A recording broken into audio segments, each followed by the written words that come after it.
The following is a project of our nonprofit newsroom. Support Midcoast Morning and local community-centered journalism today by signing up to be a monthly sustaining donor at chly.ca/donate. It doesn't take much money to support local news. Hello and welcome to Midcoast Morning. I'm Joe Pugh. There's a new exhibit at the Vancouver Island Military Museum. It's focused on the Chinese Labor Corps during the First World War. I paid a visit to the museum on Cameron Road near Port Place Mall, where I spoke with Brian McFadden. My name's Brian McFadden.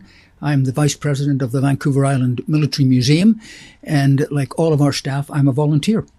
We're going to be talking about the new exhibit at the museum about the Chinese Labor Corps. What is the Chinese Labor Corps and what's its connection to Canada? Well, the Chinese Labor Corps, during the First World War, the major powers, especially Britain and France, had a problem with manpower. Certainly after 1915, when, of course, horrendous amounts of people were dying. This actually, the Chinese Labor Corps actually was a French idea. They thought first, the more men that we can have freed up to do the fighting, the better it is. So there's a tremendous amount of work to be done to support the people in the field. It takes 5 to 6 men for every soldier that's actually doing the fighting to supply them with all the things that they need, the food, the ammunition, the buildings that they're in, these types of things. And so where do you get a huge labor force that are either skilled or semi-skilled that can perform these? China was neutral during the First World War. So France approached the Chinese government saying, we could use laborers to help behind the lines in France to build trenches, construct railways, unload ships, unload trucks. In other words, all of the mechanization that's needed to feed the troops on the front line. Well, the British pretty quick decided that that's a great idea. We should follow suit. So they approached the Chinese government with these ideas, and they were only too happy to comply. The reason for that was China had just gone through a huge revolution, gotten rid of the Chinese emperors, and so they were anxious to make a mark on the world stage. The idea was, if we help the Allies in this particular cause, then it positions us much, much better as a world power. So they agreed to the scheme. The problem was, okay, how do we get all of these men from China to battlefields in France and Belgium? This turned out to be the largest mass movement of Asian people from Southeast Asia to Europe, the largest. Between them, France and Britain recruited over 140,000 Chinese laborers. Britain had probably the largest amount, over 85,000 of them went with the British, the rest with the French. So the idea was that these Chinese laborers would be recruited in China. They would not be soldiers, they're non-combatants, but they would be organized into battalions, which is an army expression, for ease of transportation, for ease of training. Some of these people were totally unskilled. Others were skilled to some degree. So the British set up their base in a place called Weihai in Shandong province. Doctors were sent from Britain and from Canada, also missionaries to try and recruit these people. The reason they were recruited was these were mostly people who were fairly poor. This is an agricultural area, so there's no industry. So work was always a problem for Chinese men. And so to gain some money for their families, this was a scheme that they could buy into. Where Canada became involved in this whole scheme was, how do we get the people from China all the way to Britain? It's a long trip. Canada being the closest, the idea with the Canadian government was, we'll bring the Chinese from Shandong province, land them in Victoria, transport them by train across the country to Halifax, put them on ships and transport them to France. Once they get there, they're the responsibility of the British Army to look after them and put them to work and train them to do the specific jobs that they were doing. And there was a level of official secrecy to this, right? It wasn't something that people day to day in Canada knew was happening at the time. No, absolutely not. And the reason for that was British Columbia and Canada had a head tax. The introduction of Asian people into Canada, not only from a government standpoint, but from the citizens. All of these foreigners coming into the country, taking jobs, etc., that was frowned upon. Well, the way the Canadian government, or the British Columbia government, stopped it was they had a head tax, $500 for every Asian person who's landed on the coast. They couldn't become citizens, of course. That was out of the question. But if they paid the $500, then they could work on the railways, and Canadian Pacific employed thousands of them, building tunnels, laying tracks, all of those types of things. So there was lots of Chinese workers in Canada, but not the number that would be required for the battlefields of France and Germany. And so this $500 a head tax was waived because Britain was involved. They needed the labour. Canada was heavily involved in the First World War. So the scheme was set up, but kept secret. Where Canada became involved was we had our own doctors in the Canadian Army Medical Corps, and so doctors were sent with missionaries. Hundreds of missionaries were recruited as well for this particular scheme. Went to China to recruit, to interview, and to make sure that the Chinese were safe to travel, but also fit to travel. Because, of course, the worry was bringing disease into the country could be rampant. That's the reason why we had to certify that they were medically sound, because we were transporting them through Canada. But the public was not told about this because of the head tax. So there would have been a huge uproar when all of these Chinese were brought into Canada to be transported. So the scheme not only didn't need the head tax any longer, but to make sure that this didn't get out, when the Chinese were brought here and landed at William Head, which was a quarantine centre at the time, they were put on trains. They couldn't get off the train for the journey all the way. The trains were guarded by marshals. So the only way you would get off the train is if you died. And there were some labourers that died on the train, because these are pretty cramped conditions. Now, when I say they died from disease. They died from fighting among themselves, because you can't pack that many people into carriages for 6 or 7 days. Can you give me a sense of what are these carriages like? How many people are maybe in a train car? Just can you tell me more about what that train journey from west coast of Canada all the way to the east coast? Right. Well, when they got to William Head in Victoria, they were put into a compound, barbed wire compound, so they couldn't leave there. So they lived in tents there, whilst this was a huge undertaking to move all of these people by train across the country. So Canadian Pacific, of course, supplied the trains and the carriages, and they were all converted. So they would have bunks in all of these carriages, 30 to 40 people in a very small room. And of course, they would have an area where they would feed them as well. So everything was done on the train. They had their own kitchens. Now, the officers that travelled with them, of course, they lived separately and ate separately from the Chinese workers. But it was still some pretty cramped conditions.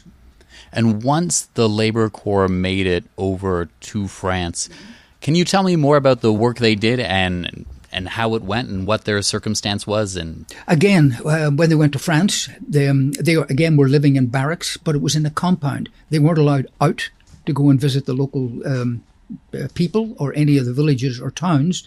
They were contained. Now, they were being paid, of course, for this. One of the reasons that these poorer Chinese left, they were paid 20 yen, and that was for signing on. After that, they were paid 10 yen a month, but the money was transferred from Britain to China, and an agent in China would pay the families. This is the reason why they were able to recruit so many people, is because this was really the only source of income many of these families had. And as you probably are aware, the Chinese are very linked into their family. The males in the family feel that they're responsible not only for their own family, but the extended family, their parents. So this is why these men went, and they walked for hundreds of miles to the recruiting depot, where they were inspected, organized, and then transported from there to the docks, loaded on ships, across the Pacific Ocean to Victoria, and from there, of course, across the country. So it was a huge, huge undertaking. huge undertaking. Once they got to France, of course, and were organized into companies, then they were given specific duties. Some would be unloading trucks, some would be unloading ships with food, with equipment for the military. Those that actually were semi-skilled were repairing trucks, and later on in the war were repairing tanks. So there were certainly some skilled artisans among these people. They would get different work, of course. And so this was the day-to-day job, building railways, because the army was moving all of its material, of course, by the railways.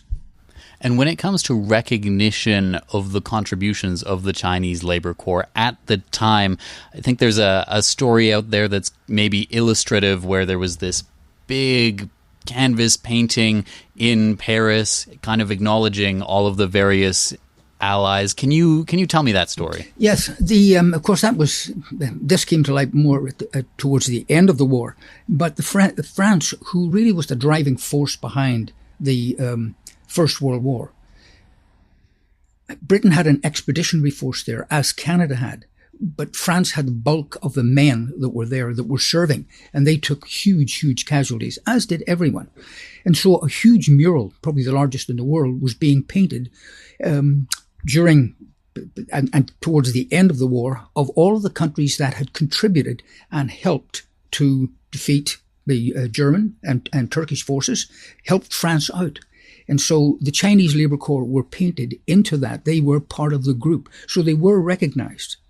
Where they were unrecognized was years later when that painting was going to be transported to the United States for a World's Fair. Some businessmen, actually it was going to Madison Square Gardens first, to be exhibited. A group of businessmen in the United States decided that there wasn't enough recognition given to the United States contribution. They didn't join the war, of course, until 1917. So the Chinese were painted out of that mural to make way for a larger American presence. Now, whether that was condoned by the government or not, who knows? But the government wasn't involved in it. It was business people that were exhibiting the mural in Madison Square Gardens that decided to do that. So recognition for the contribution, and thousands of these men died. Actually, 2,000 of them were killed. Not in the actual fighting, but there were stray shells, there were mines, there were bullets flying around while they were transporting goods to the front line. And so there were casualties incurred. And so they were buried in military cemeteries, 2 or 3 large cemeteries in France and Belgium, which is where the Chinese laborers were buried. Their headstones conform to the headstones of British soldiers or Canadian soldiers, French soldiers. They're looked after, of course, by the Commonwealth War Graves Commission. They're responsible for all of the graves for people who died in battle. So that was the situation for members of the Chinese Labor Corps who died in Europe. Earlier on, you mentioned that around 20 died during their trip across Canada. What happened? What were kind of their graves? Well, originally, of course, their graves, they weren't put into military cemeteries because we didn't have military cemeteries on the West Coast, of course. Some died at William Head. They're buried in the cemetery at William Head. Others died crossing the country. They were buried in local cemeteries. At first, they just had a cross on the grave or a marker, but it wasn't the same type of gravestone that was put up in France. Once the Commonwealth War Graves Commission took over, those graves were reorganized and headstones were placed similar to the battlefield headstones that are in France and in Belgium. So that was corrected. And that's the job of the Commonwealth War Graves Commission, to make sure that there's a uniformity as a recognition for the service that they performed. Also, there were some acts of bravery by some of these men, and they were awarded the Meritorious Service Medal, which is a fairly significant medal that's handed out to military personnel who died in battle but performed some feat that recognized them for what they had done. The war medal that was given to every soldier that fought, the Chinese Labor Corps were also given the war medal. It wasn't the same color. The silver medal was given to the soldiers, and the bronze color was given to the Chinese Labor Corps. That was at the insistence, actually, of Winston Churchill. Now, Winston Churchill, of course, when we're talking about 1914, 1918, he was very highly up in the British government. In fact, he was the first Lord of the Admiralty. But when it was discussed in Parliament, of course, he was a member of Parliament, he dictated that the Chinese Labour Corps should all be given the War Medal. Midcoast Morning will be right back. Midcoast Morning is made possible by the Community Radio Fund of Canada's Radio Meters program and listeners like you. Support Midcoast Morning and CHLY's nonprofit newsroom today by becoming a sustaining donor at chly.ca/donate. Local news can't survive without your support. Another way to help us out is to share this show with your friends and tell them why they should support us. Finally, if you're listening to the podcast edition of Midcoast Morning, go and give us a positive review on Apple Podcasts or whatever podcast feed you use. It helps people find us. Today on the show, we're exploring a new exhibit at the Vancouver Island Military Museum focused on the Chinese Labour Corps from the First World War. I paid a visit to the museum in downtown Nanaimo, where I spoke with Vice President Brian McFadden. What brought this exhibit about? Where did the idea come from? And can you walk me through the process of doing the research and getting it set up? Yeah, from that standpoint, this is probably one of the most interesting projects that I've worked on. The process of constructing, of course, the exhibit is similar. You research it and get all of the material, put it together, etc., etc. As far as where did the idea come from? Many, many, many years ago, we did an exhibit to the Black Battalion. Now, the Black Battalion were black soldiers who served in the First World War.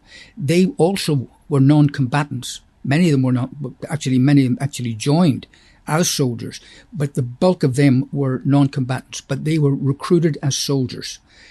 I saw a photograph of some soldiers unloading a truck that was unloading shells, ammunition from a railway carriage into a truck, and standing in the truck was a black soldier. And I thought, well, that's strange that you would have a black soldier in the truck, because they weren't fighting, but they were supervising the unloading. And so the people who were actually unloading the truck were Chinese. They weren't dressed in uniforms, as the black soldier was. They were just dressed in ordinary work of the day rig. So they were unloading these. And I thought, well, that's kind of interesting. I didn't know that we had Chinese workers doing that as well. So over the months, I asked people if they'd ever heard of the Chinese Labour Corps. I never met anybody visiting the museum, including some Asian people. Had they ever heard of the Chinese Labour Corps? All of them said, no, we'd never heard of it. So this is a story that has sort of really never been publicized. And it's only now that we're starting to recognize the contribution that the Chinese made actually in winning the war. Because if you can't supply the troops at the front with all that's needed, then you can't win a war. So that's really what some would say the genesis of starting this whole thing. It's how it came together in the form that we have now, that was the most interesting. Easter, I was working on the exhibit, and we had a gentleman who visited the museum. He'd been here for quite some time. He read all of the exhibits. He asked me if we were working on anything new. I said, well, yes, I'm actually working on an exhibit to the Chinese Labour Corps. He said, I've never heard of that. He said, well, you're probably like 99% of the people had no idea what this is. So he asked me about it, and I had written an article for our newsletter. He said, could he read it? So I let him read it, and he said, I'm a reporter with the Vancouver Sun. He said, I'd like to do a story on this if you don't mind. I said, fine. So he took some information from the article that we put in our quarterly magazine, and he left.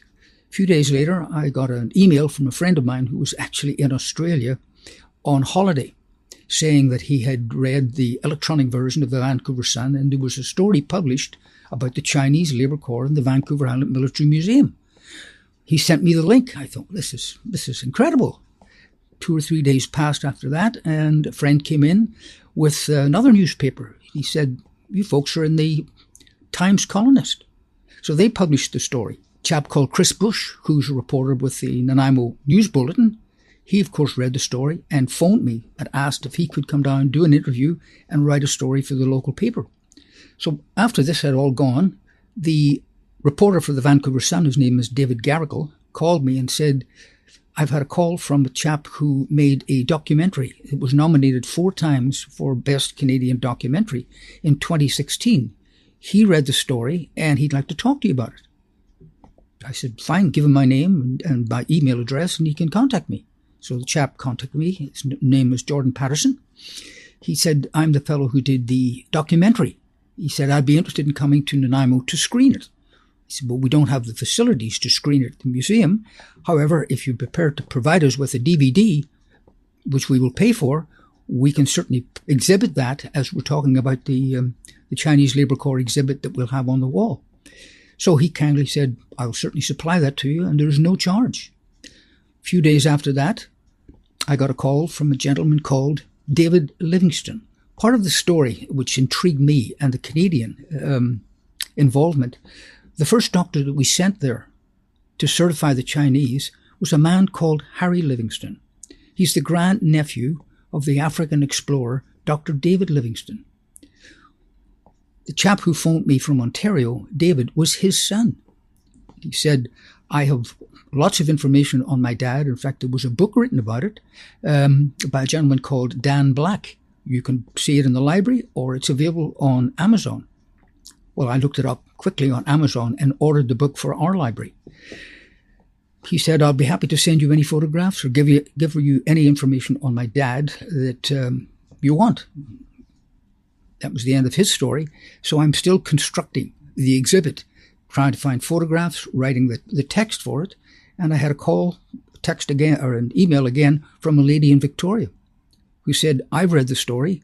And my grandfather actually worked at William Head Prison in 1917 when all of the Chinese Labour Corps men arrived to be interned there first before they got on the train. She said, I've got lots of photographs. I'd be happy to supply them for your exhibit. And so she sent me some photographs, which I've used in the exhibit. So this is a story that I say has developed legs. From a small story, from some small beginnings of someone saying, what's this all about, to all of these now 3 different people across the country. So if someone says to me that no one reads newspapers anymore, I can tell you that is a lie. They do read newspapers and they respond to them. So that's really allowed me to construct the exhibit that you saw out there today. And of course, I've given credit to Harry Livingston's son and the lady in Victoria for the information that they gave me. So that's really how the exhibit came together. But the story of Harry Livingston and his connection to a world-famous African explorer, I thought I've never had that type of thing before. If you've ever heard the phrase Livingston, I presume that's referring. That's the guy. That's exactly the Livingston I'm talking about. And his name was David Livingston. So I guess Harry named his son in Ontario after him. You know, it's interesting how all the pieces started to fall together, which made it interesting in constructing the exhibit. So I imagine that it's a story, and maybe every story at the museum is one that's constantly evolving. And if you hear something about this and you think, oh, maybe I have a connection in my family or some archival documents, maybe there's a way to get in touch and build things out further? Yes, there certainly is. One of the things we pride ourselves on at the museum, we have tens of thousands of artifacts and memorabilia here. 90% are provided by local people. They bring them here. I've had a call this morning from a lady who said she has a chess set that was built, that was constructed during the Second World War by her father. It's a chess and a draft set. She said, no one in the family wants it, and I don't want to see it thrown out. Would you people be interested in taking it? Well, I said, absolutely, we'll be happy to take it. So these type of things are what creates the stories. So if we get something that's unique, just like the Chinese Labour Corps, then we'll try to produce some type of representation within the museum. We can't put everything because, like I would say, almost every museum, we think we have lots of room, but space is a premium. For us to put up a new exhibit, we either have to take something down, which I'm loath to do, or we have to squeeze something or move something. But if it's an interesting story, especially with a Canadian flavour and with a Nanaimo flavour, we'll find a space somewhere to put it on the wall. What would you say to someone to entice them to, or what is the reason that they should come to the Vancouver Island Military Museum and take this all in, and what do you hope they take away?